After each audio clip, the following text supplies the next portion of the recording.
All right, and we're once again back in live and doing another broadcast, another vodcast here. So alongside me as well is Eric Lawson. I'm Tom Rupin. Today we have Scott Hebert.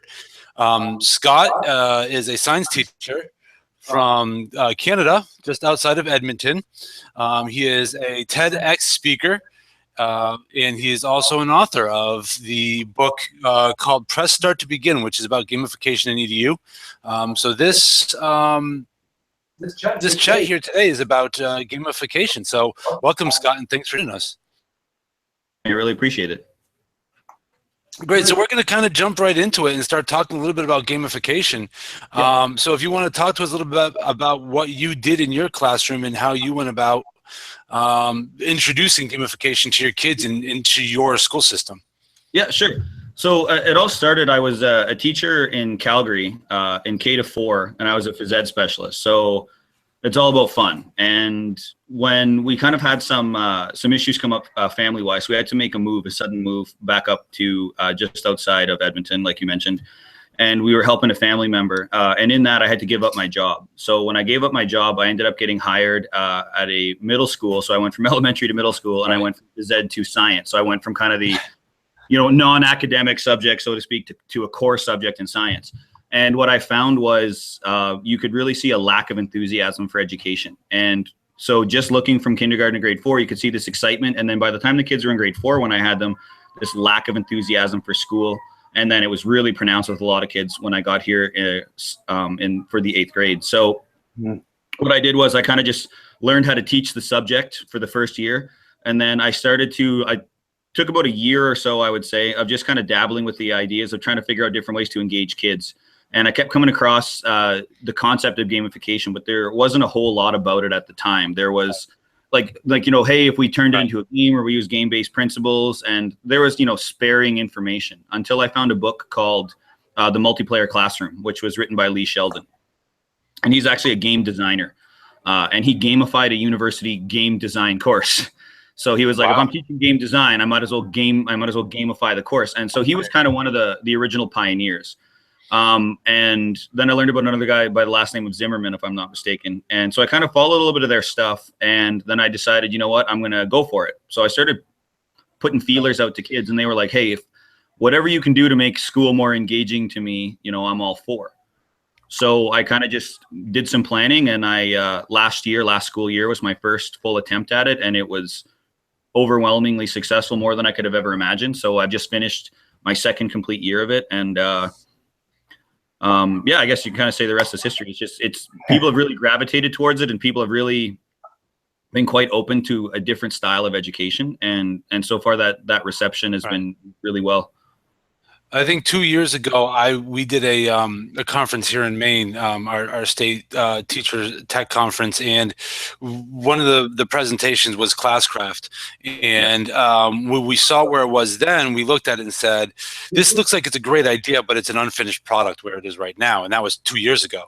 So it was like, great, you could go in and you could get your achievements, and you could go and you could build your character, but what do you actually do with it? And the sounds of everything, this has come a long way now. So we've gone beyond the fact that you're just building an avatar where you actually can do competitions in your classroom. So tell us a little bit about what you do for gamification specifically in your classroom, and how you incorporate that to keep that engagement going with those kids, especially nowadays where kids want to have that little bit more of a competition basis in the classroom, especially when gamification comes to play. Sure. I'll try to keep this short because there's a lot that I've started to do. So one of the first programs I did learn about was Classcraft, and I learned about that in Lee Sheldon's book. But the more I did research, and this is not a knock on Classcraft at all, but what I found was kids are so tech heavy and everything is an app, that when I trialed and piloted it with their free trial, it just became another app on their phone. So I said, sure. And I didn't find it to be deep enough for what I wanted. I didn't want it to be like all fluffy and, you're building an avatar so you have an avatar, and then, what does that have to do with the curriculum? So I really wanted to go deeper. So what I had to do is I started to figure out a bunch of different things. So what I figured out right away is that having a story with a running narrative similar to a movie or a book was massively successful for the kids. So in the game, I'm called Master Hebes, and the kids named me. That was they decided. So I'm Master Hebes, the ruler of Scientia Terra, which is nothing more Science Land in Latin, because Science Lands was a terrible name for my game. So I just threw it in Google Translate and found better sounding names like German and stuff didn't work. I couldn't do that. Based on science, I went through Latin roots because, a lot of the derivatives and so I started with that, and then I came up with the concept of that all kids would relate to. So I thought Lord of the Rings and things like that in medieval, because I used to play a game called Diablo, which is an RPG. Yes. And I was obsessive with it when I was young, and the idea that you could collect stuff that could help you, and you could sell stuff and barter and progress and level up. And what I realized really quickly as I started to design is that school really is an RPG if you look at it from that design. School is exactly designed as an RPG. You start as a nothing, and education is supposed to level you up and enlighten you and make you better. But a lot of kids didn't feel that way. So I said, okay, so can I actually make an RPG in my classroom? So we started with the story. Like I said, I'm Master Hebes, and I have a bunch of different communities. So I took my units, translated the unit names in Latin, and I made 5 worlds. And I said, they're, heavy resource town. And what they do is they discover this powerful stone and a bad guy called the Minotaur King, which I used because on the website template I had, they had a wicked graphic of an evil Minotaur guy. So I was like, well, that's done for me. So I just used him. And so I said, he's trying to find this stone to rule the land, and my people are trying to hide it, conquer all the land. So that was the overarching story. So now the kids had an idea about what they were doing throughout the year. Each level or world took 2 months because I have 5 units that I teach. So 2 months to get through each, which was traditionally what most teachers here do. And then I had to connect, because one of the biggest things that kids told me all the time was, I don't understand when I'm going to use this in my life. When is this relevant to me? So what I did was I have them meet characters to find their work. So I use an app called Blipper, or Blip AR, which is very much like Erasma for people who aren't unfamiliar with Blip. And I have these trigger images all over my room. So the kids will scan them, and then characters will pop up. So you might find like a frightened mother and a child, and you have to calm their child down so they don't get discovered by writing a book for the child based on some of the scientific concepts that we learned. Or you find a hobbit who's fallen in a well and the family can't get him out. So you design a hydraulic or a pneumatic lift to get him out of the well. So the kids were learning practical uses for the science that they were learning. And what I found was they took care of it, because they were like, oh my gosh, if I don't help this family, then that kid could get discovered. And then I'm pretty ruthless. So I'm like, well, the kids get discovered and that family gets eliminated or shipped away. Right. So kids started to really connect with the people that they met. And then I started to tie in ethics this year, so that if you didn't help someone, maybe the bad guys helped them, and then you meet them later in the year and now they're fighting against you. Yeah.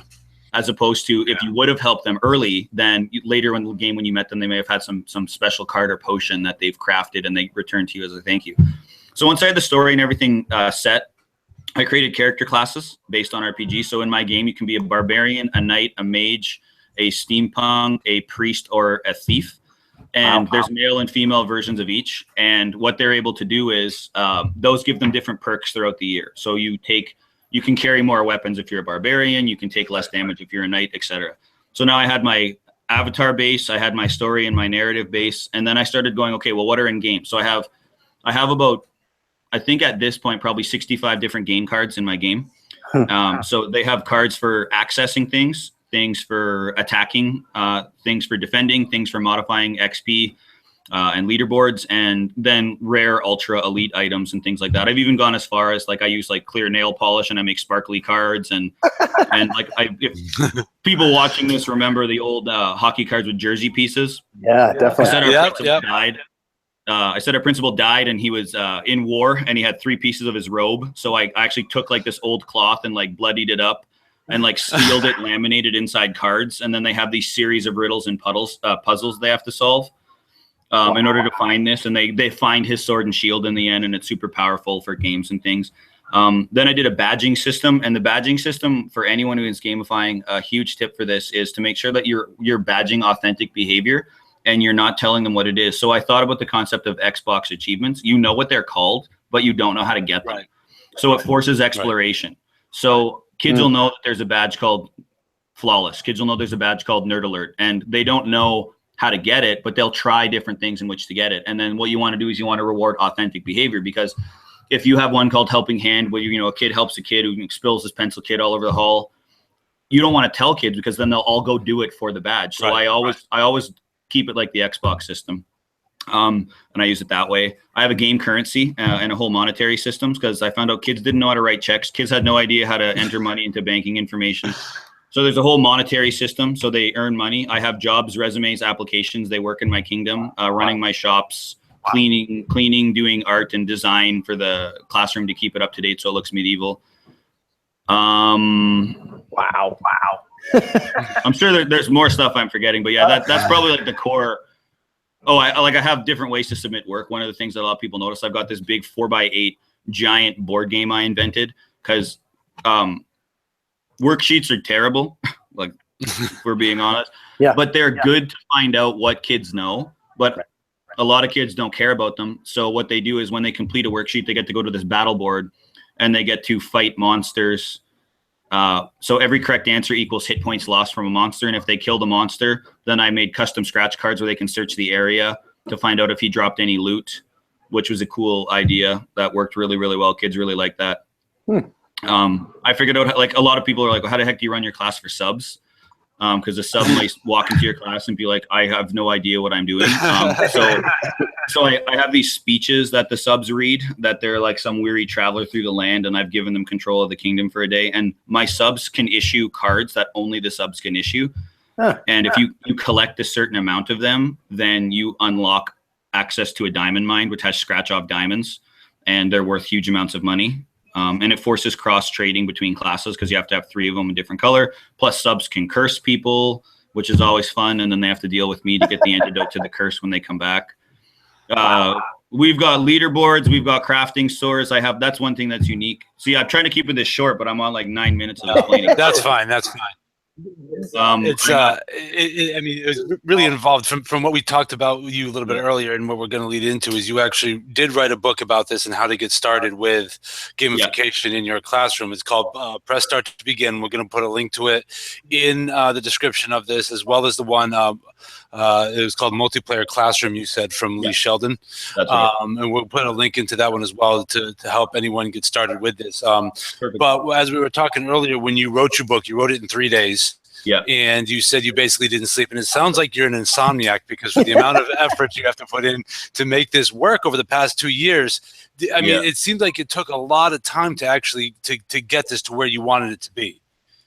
Yeah, you could say so for sure. The cool part is that I'm a huge advocate for listening to our kids. And I think a lot of people in education sometimes ignore the kids. And what I did fully was I was like, guys, what do you know about games? What would work? What would not work? And I had a lot of kids give me a lot of the ideas that I use in my classroom. And then I tweaked them to make them work, because sometimes they were just a little too far-fetched.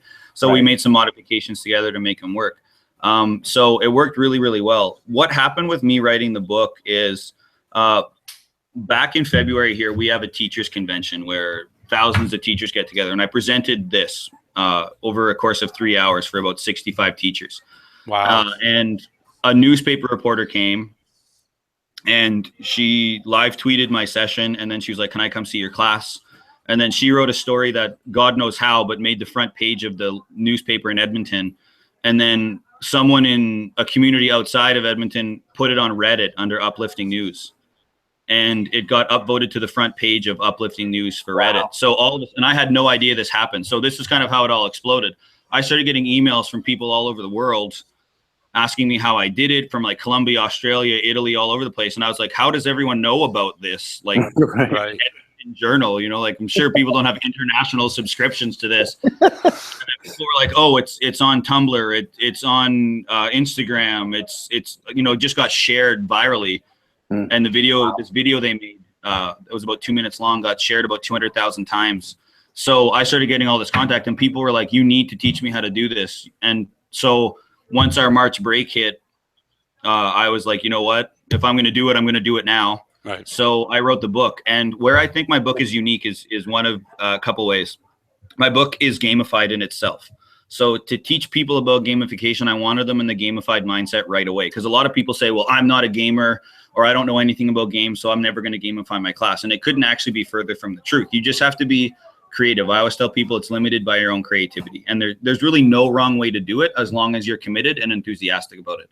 So the book is gamified. It's a choose your own adventure where you act as a teacher who's struggling with their class and engagement, and you receive this mysterious note from a Master Hebes, and you choose to go find him or not. And then you find him in this little cabin, and he educates you about how to gamify the class. And it's got some actual research that proves, you know, player types and how we're incentivized, and uses some books that people have written about the topic that people have got to know in the gamification world.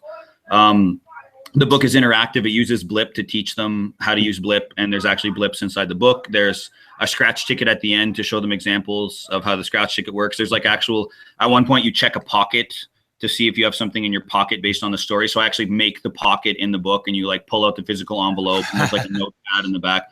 So I really tried to make it gamified. And I edit it, I publish it.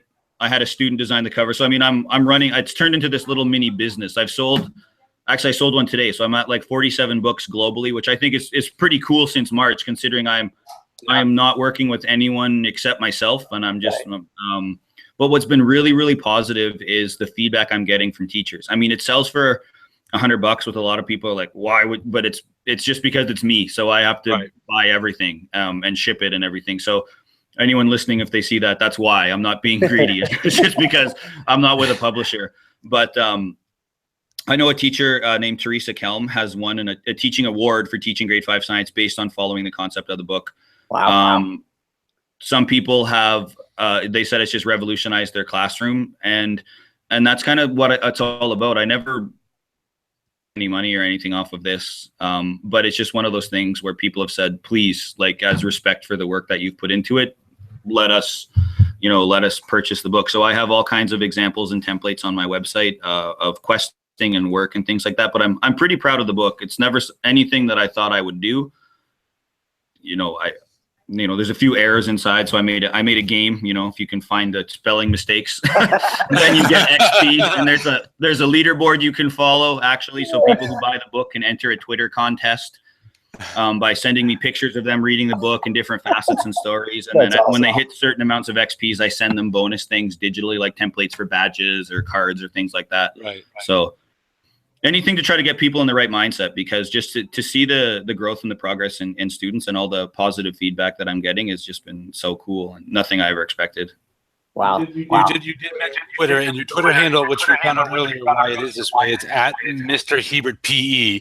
So you created your Twitter handle when you were a PE teacher before you got into science and doing all this, and that's great. Eric, I don't know, you got the next? Yeah. So, I mean, obviously, there's no better way to engage the students. I'm engaged just listening to you. Obviously, what people have asked me about in the past with gamifying the classroom is engagement's definitely high on the priority list, and that's why people do it. The question usually from the naysayers, or the people kind of questioning how much is this work really worth doing, is then do they see that translate into the student work, and is it a higher quality work? And I mean, you would guess that anytime students are more engaged, they're going to want to put out higher quality work. But do you have data, or just in your 2 years experience, have you seen the students really kind of excel, meeting those standards and excelling on the products and projects that they're doing as well? Yeah, for sure. So before I gamified, every unit contained 1 unit final, 1 midpoint quiz, 1 major project, and 1 vocabulary exercise for making study notes, which in reality I thought was pretty brutal when I looked at it in retrospect, because if I picked one topic for the major project that they struggled with, it was completely inadequate in terms of determining learning. And if they struggled with tests, because some people have test anxiety and some people just struggle writing tests even though they know the material, it wasn't an adequate reflection of learning. So I probably give, I would say, 4 to 6 assignments every month of easy, medium, and hard difficulty. And the whole point every month is they're trying to achieve 1,500 experience points, but I give them the ability to achieve 2,000. Okay. Once they hit 1,500, that equals 100% in a quest set, is what they're called in a gradebook system.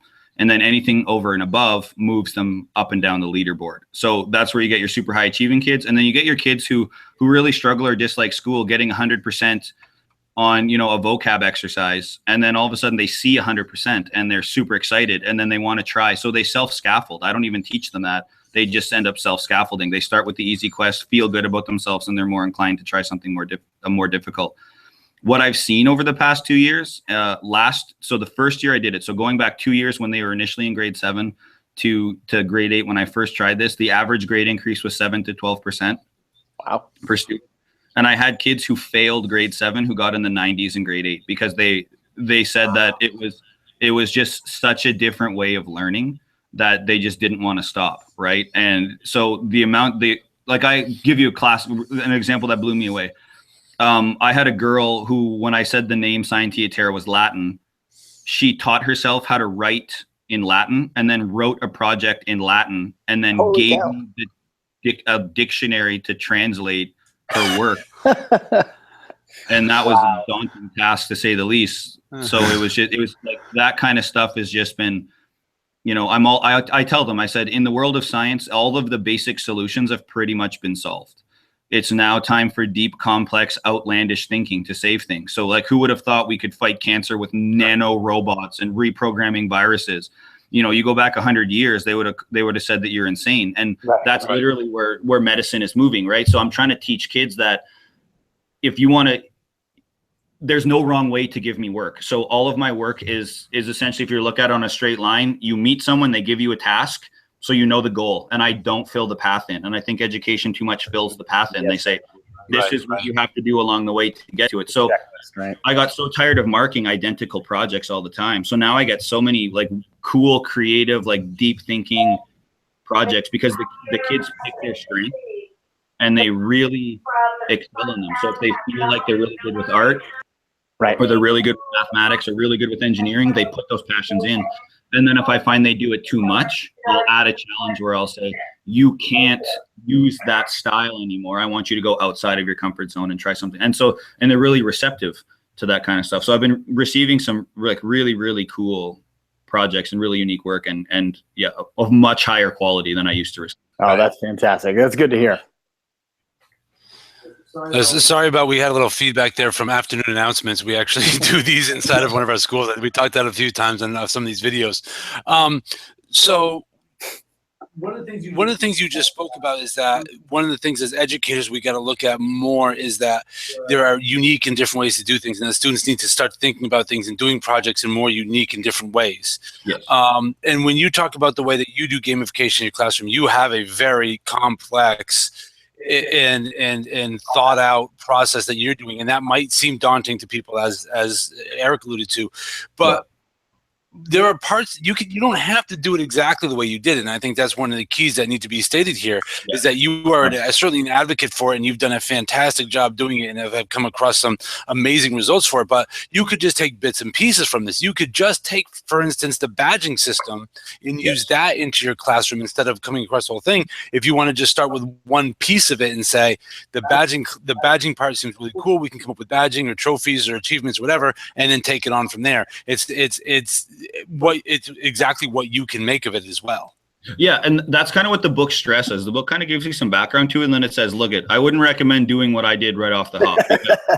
There was a lot of learning that I had to, undertake, right? I mean, I had kids who tried to build a jail and then self-police a jail in the back of the classroom, and I mean, that was a gong show, right? So there's certain things that, worked and didn't work, but I always recommend, a really awesome way to do is if you want to just get kids' attention, walk into your classroom on Monday, put the number 5 on the board or 4 or some sort of countdown, and then plan to do a review game or what I call a guild battle on that Friday. And don't tell the kids what the countdown is for. Let them guess, let them have their hypothesis about what the countdown's for. Then you do this game. And, at the end, you give the winner, a card, which in the book has some links, like things like MTG Cardsmith or Pokemon Card Creator, whatever the age group you have, just to get these templates. And then, so you make this card and, mine's called Clarity. And it's just a picture of a glowing eye. And if they give me that card during a test, I'll answer a 1-point question for them. Oh. So you have a test out of 55 marks. I answer 1. It's nothing, but to the kid, it's the most empowering thing in the world because all of a sudden the teacher's question. But you don't. So people who are like, well, how are they learning? Well, the amount of work they had to do to achieve that card was more than the one on the test. Exactly. Like, by 10, right? Times 10. Right. So the whole notion is that you'll find right away if your kids will grasp that. The other thing is if you're going to try this, you try it in the short term and you have to be enthusiastic. Right. If you're like, yeah, we're going to gamify the class and we're all warriors. the kids, right? They recognize right away. So yeah, exactly. Right. So like I have a big staff that kids make me. My chair got paper mache'd into a throne, and I don't have furniture in my classroom. I could probably give you a quick peek. It's a little bit dismantled right now. So it's one of those things where it's like my class is medieval. Like I have bricks, covered all over the wall, and my wall is painted like a sky on one side, and I've got LED clouds hanging from the ceiling. Oh my gosh. and all these kind of different things that I just progressed over time, right? I just used with no budget. I just used and learned how to use recyclable things and just make them work. And then ask super talented kids with art, hey, can you make this look like a rock? Can you make this look like a sword? Can you make my chair look like a throne?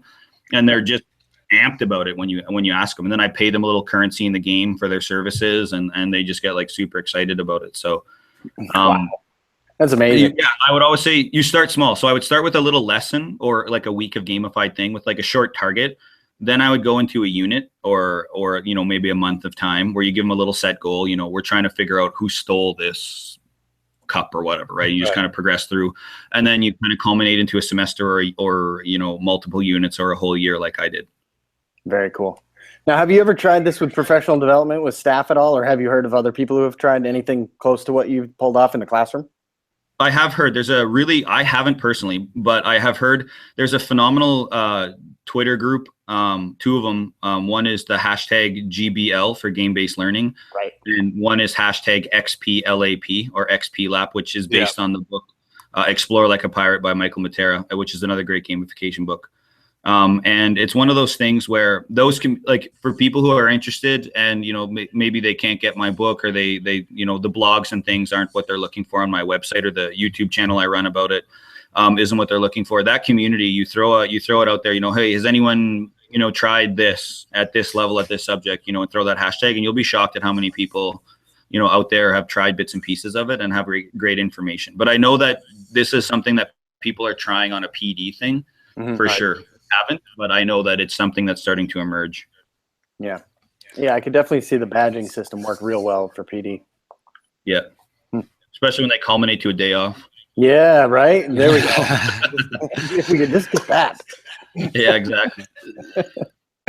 So we're obviously, I think we're on a little bit of a time constraint because you're in a different time zone than we are, and you're probably getting close towards the end of your lunch block here. So I got about 5 minutes left. Okay. All right. So I don't want to keep you too long. I just wanted to throw at you a little bit to talk about your TEDx talk. You were filmed doing a TEDx talk about gamification and about everything you've experienced. What was that like to be able to go out and do a TEDx talk about everything that you've done? Oh, that easily one of the coolest moments, to be in front of those TEDx letters on that dot, and to be broadcast in a community of 7 million plus people on YouTube was just unbelievable. And it was just really neat how receptive people were. Like when my talk was done, the person I was taking photos for the event and the organizer and a couple people just ran up to me. They're like, that talk was phenomenal. Like, great job. And there's something really empowering about sharing your idea with people, on such a cool and well-known format. Right. And it was empowering too for me because it was one of the first times I really shared my story about education, which essentially, in a nutshell, for those who haven't seen it, was I was told by my first placement teacher that I would fail as a teacher, and that I should probably consider a new career, essentially, because I was too lax as a teacher. I was too based on fun. I wasn't, rigid and traditional in teaching, and that I would get eaten alive as a teacher, essentially. And so it was at that point when I just I'll dedicate my whole career to proving that you're wrong. That's kind of what I've done, essentially, is that, just because we learned one way doesn't mean that that's the way that education has to continue. So that's kind of the fundamental basis behind what I spoke about. And you went back all the way back to your childhood and your high school experiences about everything that you did playing sports and growing up and how you did different things and how that all influenced you to become the person you are and become the educator you are. It's a fantastic YouTube video. We're going to put links to everything you have and everything you've talked about in the description here. We're going to heavily push all your stuff out there because I'll be honest, I kind of screwed up filming the beginning of this, and I just kept the camera on you the whole time because I was so engaged in what you were talking about that I forgot to run cameraman. So I apologize for that. No, that's okay. That's no problem. Eric, any last thoughts before we head out here? Only if you have a couple minutes. If we could see the room, that would be something I would love to see a quick peek at if it's possible. But yeah, no, it shouldn't be a problem. I have a couple minutes. It's a little bit dismantled right now because I got to tear down for the end of the year. Yeah, well, that happens in medieval towns as well, right? Yeah, exactly. That's exactly right. So there's I'll kind of come over here. That's my battle board. So that's where kids can work. That's kind of a board game I put together, other kinds of things. I had a kid bring me a dragon kite, so I have a dragon in my class. Okay, I have game cards right now that are getting turned in at the end of the year. So that's just kind of a little pile of them. Right. You can kind of see, like, I have my little throne here that my students made for me, which is kind of neat. I have my. That's beautiful. Yeah, they did a great job. I've got my big staff I walk around with. You can see it's heavily decorated. So the sense of, like, I got the bricking and everything kind of laid out. You'll see I have no furniture. That's with intent. Okay. I think that a lot of the times kids don't appreciate what we have and what we offer to them for education. Right. And through Twitter, I've connected with different teachers all over the world who, teach in classrooms that are nothing but walls and floor, and kids are super excited to get to school. So I was like, you know what, if I strip everything from my room, maybe kids will actually have an appreciation when they have to earn everything. So they literally have to earn everything. I have a whole set of resource cards, like lumber and metal and cotton. And they actually, next year, this tray of wood is going to be categorized right here with this big blue mountain. And they're actually going to be able to build their own furniture. That's nice. One of the things we'll be doing next year. So they're going to be building their own furniture for the room. I've got, like, little decorations. Someone from a buy and sell site gave me a whole pile of these little Warhammer figures. Warhammer, So yep. I created this little war zone along the sides to kind of clean stuff up. I've got fake grass, and next year kids will be able to grow grass for their guild instead of sitting on the floor if they don't want to sit on the floor. I'm fortunate because my room has display cases, so I turn them into my stores. So this one here is my blacksmith shop. Gotcha. And this one here is my actual, like, trade shop with cards and things like that. I collect random things. Like, there's a horse skull for some reason. Who knows? Well, it's science. I mean, those things are all part of it. Yeah, exactly. There's a little diamond mine I was talking about where kids can actually mine. So when you flip it over, you actually insert your different cards that you earn. Wow. And then inside, if I can find one, there's little scratch ticket diamonds. That's kind of what the subs have the incentive of offering kids. Very cool. And then I just learned how to recycle. Like, I thought about that punching game that exists in I got announcements now. Yeah. That little punching game that exists in The Price is Right. So I just literally took paper box lids and covered it in tinfoil, and they can punch inside and see if there's a card, because this guy was turned into a rabbit and he buried some stuff to hide it. The back of my room's got it had cool cork boards, so I made it into, like, message boards where I display messages for kids. That's the map of Scientia, which is an old video game map I found online, and then I just kind of, like, pieced it together. Nice. There's the message board where all 4 classes cross communicate. So and again, like, this is cool, right? So I received work. This kind of fell apart a bit, but this is a definition, a vocab assignment, but they gave it to me rolled up in a scroll. So I get kind of things in, like, really unique ways. Like, I got a message in a bottle. Everyone thinks I hide wine in my class, which, I guess I can just say it's a message in a bottle, but, I got all that stuff. Yeah. So, I mean, there's my clouds. I got my amazing job and things. So it's something that I've just really I've had so much fun and taken so much pride in really kind of creating this environment. So if I'm going to make it believable, I have to sell it to be where I say that they are, right? Like, I had kids interested in medicine. So you'll find on my Twitter or Instagram or something, which the Instagram's the same account at Mr. Hebert PE. On there, you'll see that I built a corpse for the kids interested in medicine. Mm-hmm. And I filled it with beef and pig organs. And I put blood clots in the brain. And I said that he died of a stroke, but I didn't tell them that. So they had to perform an autopsy, cutting through ballistic gel and pulling out the organs. And I had kids who were 13 years old diagnose a stroke. Wow. And they found the clots. They diagnosed the stroke. They gave me a full autopsy report. I had chief of surgery, neurosurgery, blah, blah, blah. And so, like, again, I looked at it. If you were to, like, I didn't think that the way I taught science before I did this was any way reflective of helping them get deeper into the material. It was just regurgitation of fact. Right. So to teach the human anatomy, I got organs and I had them cut them open and explore them. And, I thought that was incredible that 20 some kids did this on their own time during lunches for about 3 weeks, performing a fake autopsy and diagnosed a stroke. I thought that was incredible. They knew what to look for. They were bringing in anatomy books from libraries and, so it was pretty cool. That's amazing. Absolutely amazing. Scott, we want to thank you so much for your time. It's been a really fantastic conversation, talking about how you've done everything you've been doing and everything you're probably going to continue to do. And I know you've got kids coming in now that need to build their furniture to be able to sit down and take their exams. So we want to make sure you turn yourself back over to your kids very soon. But again, it's at Mr. Hebert PE Twitter and Instagram channel. It's also mrhebert.org is the website.